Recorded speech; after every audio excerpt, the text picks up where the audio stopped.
tally of all the things that, because I always feel that we always think about all these pages, and then suddenly when we're in the last week of launching, like, oh fuck, we forgot about this, and nothing is connected because there's no, it's just because of there's an organization of the beginning of the thing, or it's just that the developer didn't think about that, or how is that?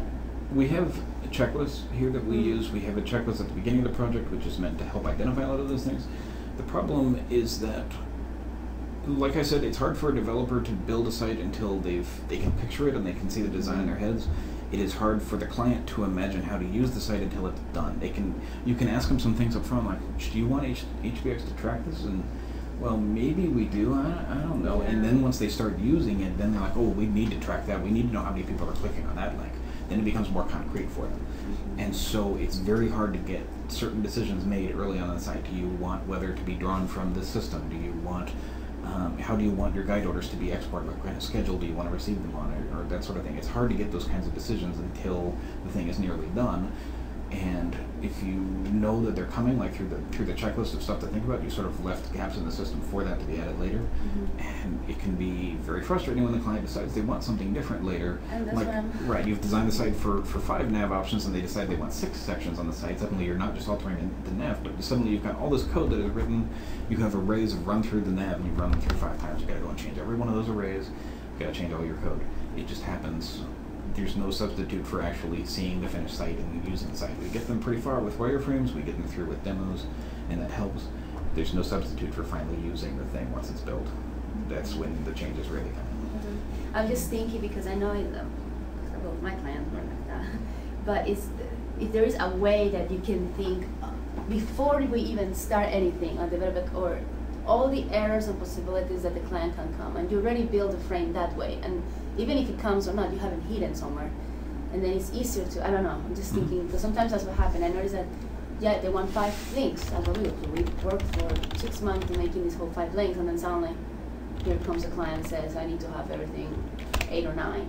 Well, I think it's part of the approval process. If they approve 5 links and they decide 8 links, then there's going to be additional costs, additional time frames that are responsible for. No, I know.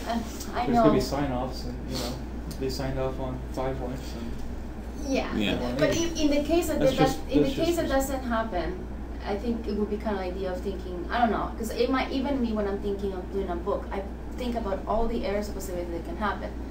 And right away, I'm already set and ready. If something comes and the client comes to change, I'm prepared. So I don't know if that's the thinking sometimes, because I know sometimes they just dive in. Yeah, right. I think you try to do as best as you can, but there's always going to be something. The larger the client, the larger the project, the more variation there's going to be. You'll never really avoid it all unless you're building something very small. This is, if you want to go on the wiki, go to checklists. I maintain this list of checklists that developers are supposed to run through. We have this initiation checklist at the start of the project. You're supposed to ask these questions. How many of the pages will be controlled by an admin? Will you have advertisements, and what system do you want to use? Which, emails, where should the emails be sent to? Because the clients will say, well, we need a contact us form, and then we lost the site, and the emails are still coming to the developer because they never gave us an email address to send the messages to when somebody fills out the form. These are the sort of things that are easily forgotten. And this is not mandatory, but it's a good thing to ask. It's just that we very rarely get real answers on this stuff because they don't know. Then there's also a proof checklist when we're finished building it, when we're about to send it to the client, make sure you sort of crossed all the T's and dotted the I's. And then the same thing for the launch, which is more like server settings to be, we're making sure that Marlon has turned everything on that he's supposed to, and so on. But feel free to take this and use it for yourself. It's Miles Media specific, but it can be, you can extract some useful things for this for yourself. Cool. I'll send some links around. Thank you, Mike, for putting this together. Thank you. Thanks for teaching. This is very good. Next week I'll go over functions that you can use and also database stuff that you can use, but this is enough to get started for now. Yeah. Play around. Great. Good information. Yeah. So I can see Travis, in the beginning, oh, this array doesn't work. I'm done.